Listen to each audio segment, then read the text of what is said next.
Le rédacteur IA est un assistant AI qui va donc vous permettre de rédiger vos contenus, textes, images et vidéos de manière chirurgicale. Vous avez accès à plus de 37 modèles qui vont donc vous permettre de pouvoir confectionner des contenus de manière très qualitative. Ici, depuis donc votre dashboard, il va vous suffire de cliquer sur rédacteur AI. Vous allez dans un premier temps renseigner la requête cible sur laquelle vous souhaitez travailler. Donc ici par exemple, nous allons taper comment planter des tomates, qui est censé être notre requête cible. Donc pour le coup, vous avez accès ici évidemment à énormément de langues. On doit être à plus d'une quarantaine de langues environ. Donc ici évidemment, par exemple, on va rester en français.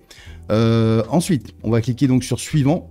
Au niveau de la data, comment ça se passe? Donc tout simplement, on va venir scraper Google et récupérer en fait les top résultats sur la requête que vous avez renseignée. Vous avez aussi la possibilité d'ajouter vos propres URL qui vont être scrapés. Le contenu va être récupéré, analysé de façon par la suite à rédiger votre contenu, à vous aider à rédiger votre contenu et bien sûr à définir un pattern pour l'intention de recherche au niveau du nombre de mots, etc. etc. Donc ici, pour l'exemple, je ne vais pas rajouter d'URL, j'en ai déjà 10 qui sont sélectionnés, donc vous pouvez évidemment désélectionner les sites que vous ne souhaitez pas récupérer. Si par exemple vous avez un site sur lequel le contenu vous botte pas trop, ben, il vous suffit de cliquer dessus évidemment pour le désactiver. Ensuite, une fois que voilà, on a l'analyse qui a été lancée, on va cliquer donc sur suivant et là, tout simplement, automatique va venir récupérer donc le contenu. Donc vous avez ici des logs qui vous permettent de voir si le contenu a été récupéré ou pas, puisqu'évidemment il y a une possibilité pour que ce soit bloqué. Voilà, ici par exemple, vous voyez, sur ce site-là, il y a un blocage. Par la suite, qu'est-ce qui va se passer? Nous allons avoir une génération d'un brief. Donc ce brief va nous servir tout simplement ici, donc synthèse des résultats. Donc en gros, dans le brief, vous allez vous retrouver avec la récupération donc, de la data qui a été faite en amont donc, sur les top résultats, qui va être intégrée directement là-dedans et qui va donc résumer un petit peu le sujet. Des indications évidemment assez utiles. Donc si par exemple vous avez des dates, etc., tout va être récupéré là-dedans. Vous pouvez bien évidemment le modifier hein, si vous avez des demandes particulières au niveau du brief de votre contenu pour la génération. Ici, hein, il vous suffit tout simplement de rajouter ce que vous souhaitez. Ensuite, entités, personnes. Donc ça, c'est les entités, les personnes qui sont redondantes dans les textes et qui remontent assez souvent pour avoir une espèce d'intention comme ça commune. Les mots-clés récurrents, évidemment, avec une densité, ce qu'on va voir juste après. Et ensuite, donc au niveau de l'intention, on va faire des moyennes en fait, tout simplement par rapport à vos concurrents sur votre requête. Donc par exemple, ici on va voir les longueurs moyennes de contenu. Donc on peut voir ici que les top 10 de Google sur comment planter les tomates font 1542 mots en moyenne. Le temps de lecture évidemment, les structures. Donc en moyenne 5H2, 6H3, 0H4. Des listes à puces. Ici on peut voir qu'on a 2 listes. En tableau, on a 0 tableau ici. Médias, donc on va avoir 2 images et 8 vidéos en moyenne, donc c'est possible puisque ça peut correspondre à des tutos évidemment dans les pages. Et ici en lien externe, en moyenne, on a un lien externe par page. Donc ça définit en fait un espèce de pattern sur l'intention de recherche qui va être utilisé pour la rédaction de votre contenu. Bien évidemment, vous allez pouvoir retoucher tout ça. Vous pouvez aussi hein, régénérer ici, bien évidemment, la totalité du brief si toutefois vous préférez le refaire entièrement. Une fois que cela est fait, vous avez modifié, vous avez fait ce que vous voulez, on va cliquer sur suivant et on va arriver au niveau des titres. Donc au niveau des titres, qu'est-ce qui va se passer? On va vous générer un titre en IA basé en fait là aussi sur les intentions qu'on va récupérer depuis les SERP. Donc ici par exemple, vous avez les titres, donc en exemple des résultats qui ont été récupérés dans les SERP de façon à coller. Donc c'est un exemple, là ici vous avez 10 conseils, donc vous pouvez avoir des requêtes comme ça sur certaines requêtes cibles où vous allez avoir les tops, les meilleurs, etc. Donc ça vous permet en fait de coller un petit peu au pattern. Donc vous pouvez évidemment ici le modifier à la main hein, si vous avez déjà une idée de titre pour votre article. Sinon on peut vous suggérer des titres ici. Vous pouvez actualiser si vous souhaitez avoir d'autres idées de titres. Et une visualisation ici, bien évidemment, de ce qu'il y a déjà présent dans les SERP de façon à coller un petit peu au pattern. Donc ici pour l'exemple, je vais garder le titre qu'on m'a suggéré, suivant, et on va passer donc à la structure. On a récupéré un pattern donc au niveau de l'intention sur votre requête qui stipulait un nombre de H2, un nombre de H3 sur une moyenne qui a été faite donc depuis le scrapping qui a été fait pour récupérer la data des top résultats dans Google. Donc ici, on va le répercuter et donc on va vous générer une structure directement, donc H2, H3, en essayant de garder la moyenne qu'on a eue. Donc évidemment, vous pouvez retoucher la totalité ici de vos sous-titres, de vos chaînes. Vous pouvez en générer aussi en cliquant sur plus, vous pouvez les supprimer, vous pouvez les décaler, vous pouvez les drag and drop, donc vous pouvez les modifier comme ça. Hein. Si vous avez besoin de les bouger, il n'y a aucun problème, vous pouvez régénérer le plan dans sa totalité, bien sûr. Et si besoin, ici on peut régénérer un H2 et ensuite un H3. Bref, vous avez la main sur la structure complète et vous aurez bien évidemment la main derrière quand on va générer le contenu, puisque évidemment ce sera modifiable. Mais au moins ça donne déjà une structure pour la génération de votre contenu. Donc ici, je vais faire Next. Vous allez avoir évidemment un rédacteur, si vous voulez renseigner en fait un rédacteur qui va donc être optimisé. Donc à ne pas confondre avec un profil WordPress. Ici on est sur un générateur de contenu, sur un assistant. Donc ici, ça va être pris en compte hein, bien évidemment pour la rédaction de vos contenus. Donc voilà, ici je vais mettre agriculteur. Vous pouvez choisir le style bien sûr, donc dynamique, et des instructions personnalisées là aussi si vous voulez mettre des instructions sur le persona en fait qui va rédiger votre contenu, vous pouvez le faire ici bien évidemment, ce qui permet d'améliorer aussi un petit peu le contenu. Ceci étant fait, maintenant on va passer sur tout est paramétré. D'accord, de base, on va donc générer notre article ici. Une fois le texte généré, on va vous demander en amont la génération des images. Les images ayant un coût, bien évidemment, on préfère vous faire valider en amont, puisque des fois, vous avez des articles qui vont demander 10 images en pattern. Donc plutôt que de vous imposer de générer les images, on préfère vous demander en amont. Donc ici, juste avant la génération complète, le modèle d'image, donc il vous suffit simplement hein, de venir ici sélectionner le modèle d'image que vous souhaitez. Voilà, donc par exemple ici j'ai choisi mon modèle d'image IA, j'ai pris GPT-1 médium sur 2 images, donc vous pouvez régler ici si vous en voulez une. Donc tout simplement, pourquoi 2 images? Parce qu'on a défini que dans le pattern il y en avait 2. Vous pouvez évidemment rajouter juste après, c'est histoire d'avoir une base commune avec l'intention de recherche et donc d'avoir une similarité en fait dans le top 10 des résultats de Google, pour coller un petit peu à la requête cible. Donc voilà, ici vous avez le coût hein, aussi selon les modèles que vous avez choisis. Voilà, donc ici on va donc générer les images. Voilà, notre article est donc généré. Ici, donc vous avez évidemment une structure, voilà, avec des liens. Alors vous avez évidemment tous vos liens externes, liens internes, si vous avez sélectionné le site en amont. Ici, la table des matières que vous pouvez évidemment masquer hein, si vous le souhaitez, avec voilà, des petits raccourcis. Donc tout le texte a été généré. Mes 2 images ici ont été générées avec GPT. Vous avez ici la possibilité de générer donc des balises alt hein, directement. Donc elles se génèrent par défaut. Vous pouvez les régénérer ou voir les saisir, hein, évidemment, si vous le souhaitez. Donc ici, quand on regarde le moniteur, vous avez un moniteur SEO, donc qui correspond à densité de mots-clés, longueur de contenu, la structure, donc tous les chaînes, et les médias. On vous a remis ici, évidemment, les SERP cliquables hein, pour les vérifier un petit peu la concurrence. Et ensuite l'analyse du texte, donc le nombre de mots, donc ici qui a été quasiment respecté, 1442 mots sur 1500, le temps de lecture, le nombre d'images et de vidéos, donc ici pas de vidéo on peut les rajouter. La structure pareil, H2, H3, H4, donc en gros les stats basés sur les concurrents, et évidemment les mots-clés. Donc ici vous voyez, on peut voir que Jardin a été mis 1 fois sur 4, donc on peut en rajouter, etc., etc. Donc voilà, selon le contenu, vous pouvez opter comme ça en fonction des concurrents, hein, tout simplement. C'est le plus simple. Sur le fonctionnement de l'assistant. Donc là, ici, ajouter une image à la une. Donc, mise en avant, pourquoi? Parce que vous allez pouvoir publier directement sur votre site WordPress ou télécharger tout simplement cet article si vous êtes sur un autre CMS ou si vous avez fait directement le site en statique ou autre.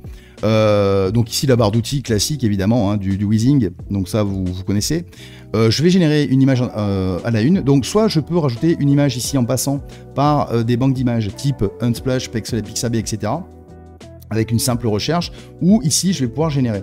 Chose importante, très importante, ici dans la navbar, vous avez les modèles. Donc des modèles de texte, ici, donc OpenAI, Mistral, Anthropic, Google, DeepSeek, Grok, qui sont mis à jour fréquemment, bien évidemment, entre les modèles, les nouveaux modèles et les versions.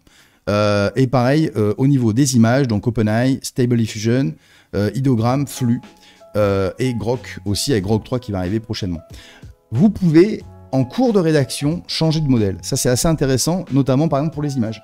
Donc là, ici, par exemple, j'ai généré avec GPT Medium, et là, j'aimerais le faire avec du High. Donc tout simplement, je vais sélectionner le modèle ici du gros modèle d'image de OpenAI, et ici, je vais venir générer une image. Donc il y a une relation directe, donc vous pouvez faire manuellement avec votre propre prompt, si besoin, ou directement, en automatique, ça va reprendre le contenu du site et vous générer donc une image en relation avec votre contenu, bien évidemment. Et donc, évidemment, si vous avez déjà un prompt attenant à votre contenu, vous pouvez tout simplement venir saisir votre prompt, on va le voir juste après si vous voulez, pour générer l'image parfaite pour votre contenu. Pendant que l'image se génère, ici, au niveau du texte, donc là c'est assez intéressant aussi, vous allez pouvoir, par exemple, faire tout simplement en dessous d'un paragraphe ou d'un texte, entrée. À partir de là, vous allez avoir un menu. Ce menu, c'est quoi? C'est tout simplement un menu qui va vous permettre de continuer à générer du contenu en IA. Ici, vous allez avoir écrire avec de l'IA. Donc tout simplement un mode brut où vous allez simplement saisir le prompt. Voilà, tout simplement, de ce que vous voulez générer. Ici, le continuer d'écrire qui va vous permettre de continuer en fait tout simplement d'écrire le texte sur lequel, donc le texte qui va être évidemment situé au-dessus, et donc ça va tout simplement continuer d'écrire le texte.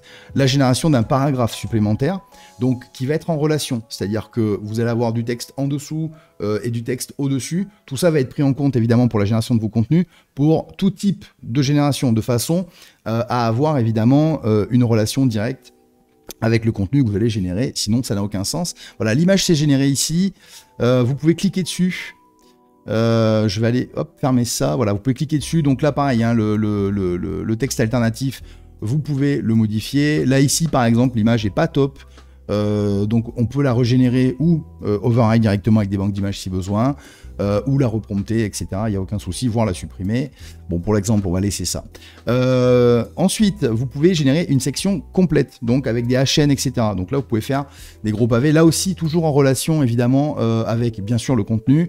Et ce que vous allez avoir comme texte et comme contenu en amont et en dessous du contenu qui va être pris en compte, donc pour la génération. Ici, vous pouvez générer un tableau, vous pouvez générer une liste, on y a aussi, générer des HN, donc H2, H3, H4. Générer une image, donc exactement le même style. Voilà, vous allez cliquer là, générer manuellement avec votre propre prompt que vous pouvez saisir ici, ou de manière automatique en cliquant ici. Voilà, ça va nous générer une image. Donc là aussi, ça va être en relation. Si par exemple, vous générez une image en dessous d'un H2, la relation qui va être faite avec l'image va être en relation avec le H2. Voilà, de façon à être cohérent, ou le H3, de façon à ne pas avoir de redondance au niveau visuel sur les images, par exemple que sur le titre, et d'être un petit peu plus précis sur la génération des images. Et donc pareil, ici, si vous voulez générer une image avec flux, par exemple, on aurait pu très bien sélectionner flux Pro 1, et lui dire, ok, à ce niveau-là, je préfère avoir une image de flux, tout simplement. Voilà, ici ça se génère... Voilà, notre image s'est donc générée. Ici, on peut retrouver le alt, évidemment, qui va venir se mettre ici. Vous pouvez donc le régénérer. Concernant le texte, eh bien, tout simplement, voilà, on va faire un test. Ici, on veut mettre un tableau. Donc, je vais cliquer sur générer un tableau. Et donc, tout simplement, ça va venir m'ajouter un tableau en relation avec le paragraphe dans lequel vous êtes. Et là, à l'occurrence, tout simplement, voilà, par exemple, quand planter des tomates, le calendrier, climat, astuce pour un démarrage réussi, le tableau est en relation. Vous voyez, ça, c'est assez sympa. Ici, je suis en GPT-4o. Je passe ici en GPT-4 mini. Ok. Je vais venir ici sur une autre section, tout simplement. Et je vais venir générer une liste qui va être générée avec GPT-4.1 mini. Voilà. Donc vous pouvez switcher comme ça de modèle, image et texte en permanence dans votre contenu. Voilà. Ici, par exemple, voilà, j'ai ma liste qui vient de se créer. Ok. Je vais venir ici, par exemple, tout en bas, avant le FAQ. Hop.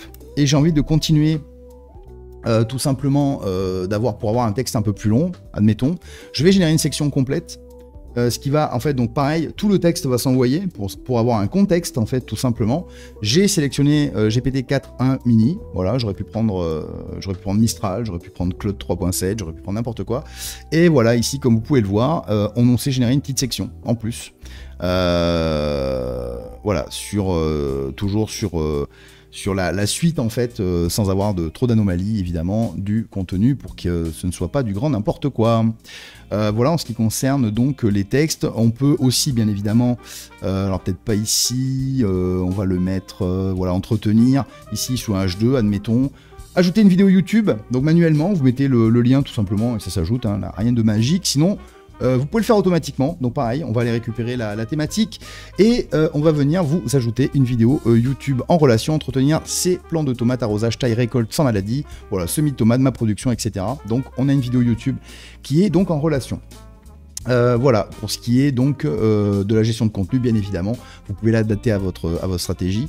Il n'y a aucun problème. Pour ce qui est autour de l'assistant, ici, donc évidemment, vous avez une sidebar où vous pouvez retrouver toute votre historique, puisque évidemment, on sauvegarde chaque contenu que vous faites.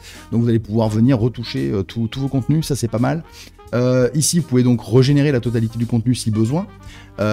Ici, vous pouvez télécharger directement un point zip avec les images, etc., le texte, la version HTML de votre contenu pour pouvoir évidemment l'adapter, enfin le copier-coller si vous n'avez pas de WordPress par exemple, ou le publier directement sur WordPress ici, tout simplement en sélectionnant le type de post, donc si vous voulez une page, un article, etc., le statut. Si vous voulez sélectionner une date une planification, donc ce n'est pas l'autopilote hein, pour le coup, mais si par exemple vous voulez mettre vous voulez poster cet article dans 15 jours, j'ignore ce que vous voulez faire, mais voilà. Ici, bah, il vous suffit simplement de venir sélectionner une date. Ensuite, vous pouvez sur WordPress sélectionner un auteur, bien évidemment. La catégorie, associer vos tags automatiquement si vous avez besoin de générer des tags, des catégories, pardon, associer automatiquement catégories. Associer, générer des tags automatiquement si vous en avez besoin ou à la main.